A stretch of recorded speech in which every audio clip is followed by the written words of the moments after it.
Hello student, real number का part third करते हैं। इसमें हम कुछ क्वेश्चंस डिफाइन करेंगे। पहला क्वेश्चन है जो हमने ये पढ़ा था अभी, let P be any prime number and A be any positive integer. If A square is divisible by P then A is also divisible by P. इसका यूज़ होगा हमें √3 को अगर इरेशनल प्रूफ करना हो, किसी नंबर को इरेशनल प्रूफ करना हो उसमें। पहला क्वेश्चन हम देखते हैं, use Euclid division algorithm to find the HCF of 135 and 225। ये एक्सरसाइज 1.1 का क्वेश्चन है, पहला ही क्वेश्चन है। ठीक है, हम इसको करने की कोशिश करते हैं यूक्लिड डिवीजन एल्गोरिथम से। क्वेश्चन था 135 एंड 225।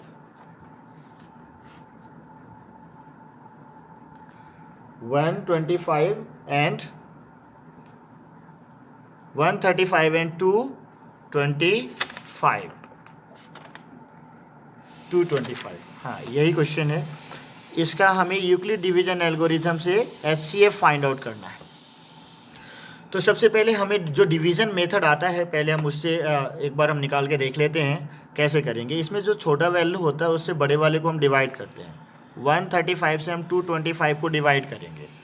ठीक है, वन टाइम में 135 जाएगा, माइनस करेंगे 0, 22 में से 13 जाएगा तो कितना बचेगा, ये हो जाएगा 12 में से 3 जाएगा 9, 90 बचेगा। ये तो हो जाएगा कैंसिल। अब 90 से क्या करेंगे, 135 को डिवाइड करेंगे, क्योंकि जो रिमाइंडर आता है वो डिवाइज़र बन जाता है और जो डिवाइज़र है वो बन जाता है डिविडेंड।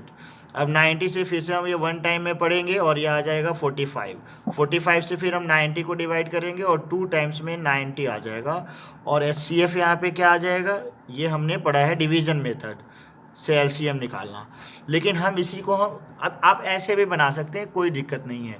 लेकिन यूक्लिड डिवीज़न एल्गोरिथम से अगर इसको हमें करना है by using Euclid division algorithm 225।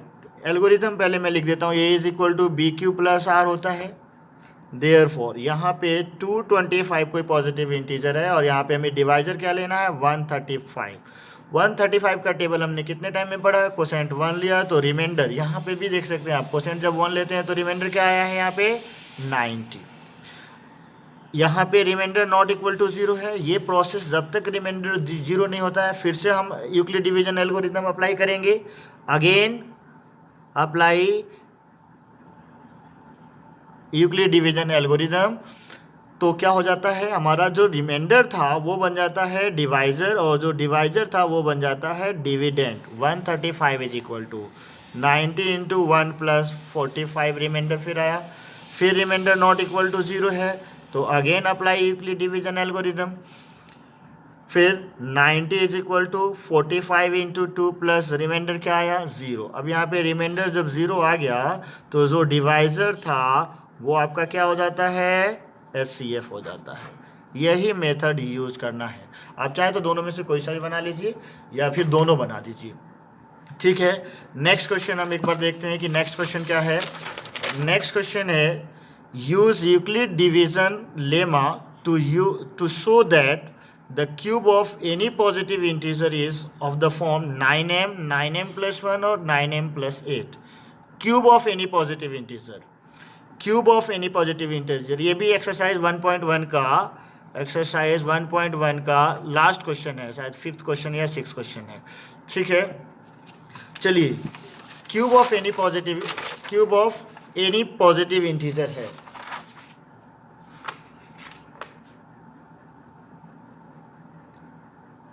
One 1.1 का ही क्वेश्चन है, cube of any positive integer.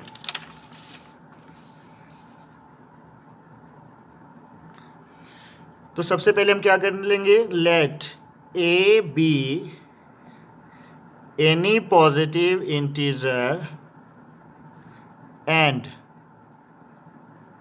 B is equal to 9m के फॉर्म में है और क्यूब करना है तो b की वैल्यू हम यहाँ पे 3 कंसीडर करेंगे, क्योंकि 9 अगर कंसीडर करेंगे तो उसका क्यूब करेंगे तो बहुत बड़ा नंबर जाएगा। ठीक है ना। और 3 का क्यूब भी करेंगे तो वो 3 का डिविजिबल हो जाएगा, 3 से डिविजिबल होगा, इसलिए बी की फॉर्म, बी का वैल्यू हम लेते हैं 3। तो b is equal to 3। Then by Euclid division algorithm, then by Euclid division algorithm a is equal to 3q plus r हो जाएगा, where r is 0 is less than is equal to r is less than 3, r is less than 3। अगर b की value मैं 9 लेता तो यहाँ पे r is less than 9 होता, r is less than 9 यानी कि 0 से लेकर के 8 तक 8 केसेस से राइज होते, लेकिन यहाँ पे b की वैल्यू 3 लेने पे 3 केसेस राइज होगा। That means r is equal to 0, 1 और 2, 3 केस राइज होगा। अब केस फर्स्ट ले लेते हैं हम। केस फर्स्ट में when r is equal to 0 then a is equal to 3q plus 0 हो जाएगा इस इक्वेशन से, फ्रॉम फर्स्ट से। अब इसका क्या करना है, क्यूब करना है, तो a cube is equal to 3q का भी क्यूब हो जाएगा, यानी कि 27q का क्यूब। अब ये जो है किस फॉर्म में होगा, यानी कि अगर मैं लिख दूँ 3 बाहर तो 3q का क्यूब होगा ना। अब 3q का क्यूब करेंगे तो ये भी कोई इंटीजर ही देगा, अब ये कोई इंटीजर देगा, इसको मैं लिख दूँ क्या 3m। तो हमने क्या कहा, where m belongs to some integer, 3q का क्यूब भी कोई इंटीजर देगा, जहाँ पे m क्या हो गया, फिर वो इंटीजर हो गया। अब यहाँ पे आता है क्या, केस 2, ए क्यू की वैल्यू क्या आ गया, 3m का फॉर्म में आ गया ना। अब केस 2 देखिए क्या है,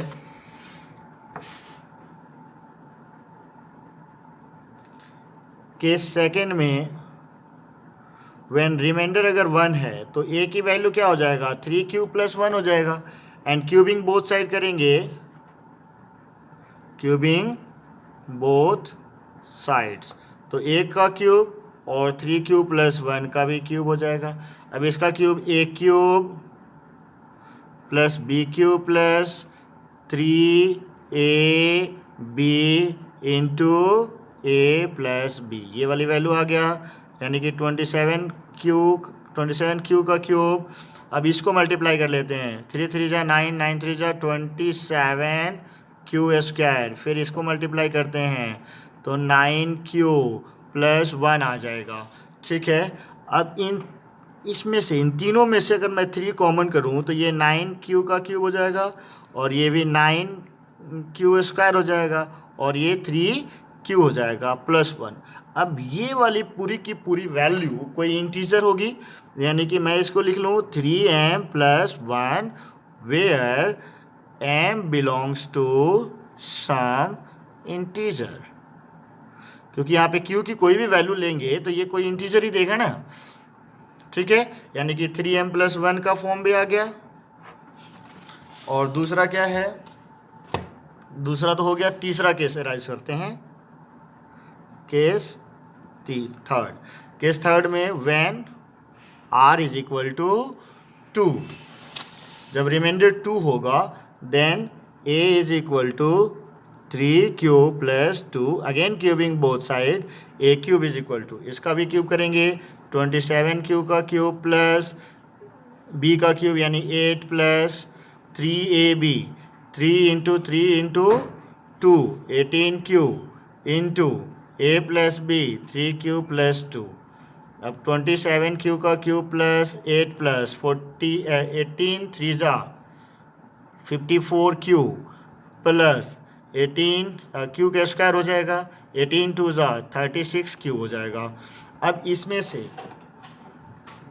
से अगर मैं 27q का cube plus 54q square plus 36q plus 8 लिखूं, और इन तीनों में से अगर मैं 3 कॉमन करूं तो 9q का क्यूब प्लस ये हो जाएगा 18q square plus 12q plus 8, और ये देगा आपको एक कोई इंटीजर यानी कि 3m+8 where m belongs to some integer यानी ए क्यूब की वैल्यू और क्या आ गया 3m+8 hence we can say that the cube of any positive integer can be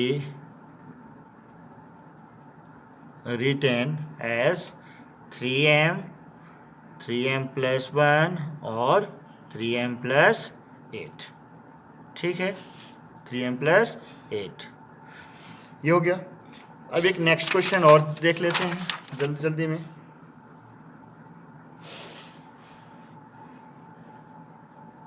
next question है प्रूव दैट √3 इज इरेशनल। अब √3 को इरेशनल प्रूफ करना है, तो √3 को इरेशनल प्रूफ करने के लिए हमें यहाँ पे कंट्राडिक्शन मेथड यूज करेंगे और हम पहले इसको क्या कंसीडर कर लेंगे, रैशनल। तो हम कंसीडर कर लेंगे let us assume let √3 is rational। √3 is rational। अगर हमने कंसीडर कर लिया कि √3 रैशनल है, देन √3 को हम किस फॉर्म में लिखेंगे, p/q के फॉर्म में लिखेंगे, यानी कि a/b के फॉर्म में लिखेंगे। अब अगर हमने इसको a/b के फॉर्म में लिख लिया, या फिर आप p/q के फॉर्म में लिख सकते हैं, कोई दिक्कत नहीं है, a/b के फॉर्म में लिख लिया, इसका मतलब क्या है, this implies a is equal to √3b and squaring both sides, दोनों साइड स्क्वायर करेंगे तो a² is equal to 3b² होगा, a² is equal to 3b² होगा। अब यहाँ पे हमने यही चीज़ बताया था कि कोई भी प्राइम नंबर ले लेते हैं और कोई पॉजिटिव इंटीजर ले लेते हैं। अगर किसी पॉजिटिव इंटीजर का स्क्वायर अगर किसी प्राइम नंबर से अगर डिवाइड हो रहा है तो वो पॉजिटिव नंबर भी इससे डिवाइड हो जाएगा। यानी कि यहाँ पे हम लिखेंगे since a² is divisible by 3, क्योंकि a² is equal to 3 into b² है, यानी कि दो नंबर का मल्टीपल है, यानी कि a² is divisible by 3, a² is divisible by 3, therefore a is also divisible by 3, a भी डिवाइड होगा 3 से। अब अगर a 3 से डिवाइड हो रहा है तो मान लीजिए कि a की वैल्यू क्या आ गया, 3c है, 3 से डिवाइड हो रहा है तो c टाइम्स में डिवाइड हो रहा है, तो हमने a is equal to 3c consider कर लिया। ठीक है, फिर हमने यहाँ पे कंसिडर कर लिया let a is equal to 3c। फिर से स्क्वायर करेंगे, squaring both sides, a² is equal to 3 जा 9c², 9c²।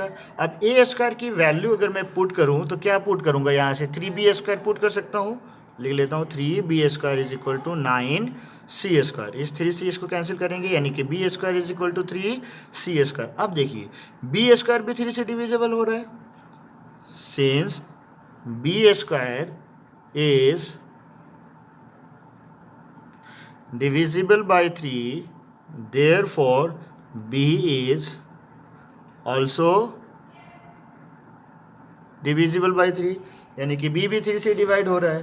तो अब यहाँ पे क्या हुआ, यानी कि 3, एक चीज़ हमने यहाँ पे जो कंसिडर किया था √3 इज इक्वल टू a/b, यहाँ पे एक चीज़ और मेंशन करना चाहिए जो हमने नहीं किया, where a and b are coprime, a और बी को को प्राइम कंसीडर करना होता है। को प्राइम होगा यानी कि इसमें दोनों में कोई भी कॉमन फैक्टर नहीं होगा। ठीक है, तो यहाँ पे अब क्या हुआ, 3 हमने क्या देखा, 3 is a common factor of a and b. A और बी दोनों के लिए कॉमन फैक्टर है, यानी कि हमने जो ए और बी को को प्राइम कंसिडर किया है वो क्या कर रहा है, कंट्रोडिक्शन दे रहा है। But this A3 is a common factor of A and B. This contradict the fact that A and B are को प्राइम। हमने जो ऊपर ए और बी को को प्राइम कंसीडर किया हुआ था, √3 को p बाई क्यू के फॉर्म में, ए बाई बी के फॉर्म में लिखा था और ये ए और बी को प्राइम कंसीडर किया था, और बाद में रिजल्ट ये सामने आया कि 3 जो है ए का भी फैक्टर है और बी का भी फैक्टर है। तो 3 ए और बी दोनों का अगर फैक्टर हो रहा है तो ये हमारा जो फैक्ट हमने जो कंसिडर किया था उससे तो कंट्राडिक्ट हो रहा है, यानी कि hence √3 is, hence our assumption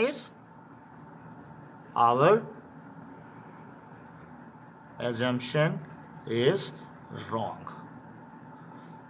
and therefore √3 is irrational.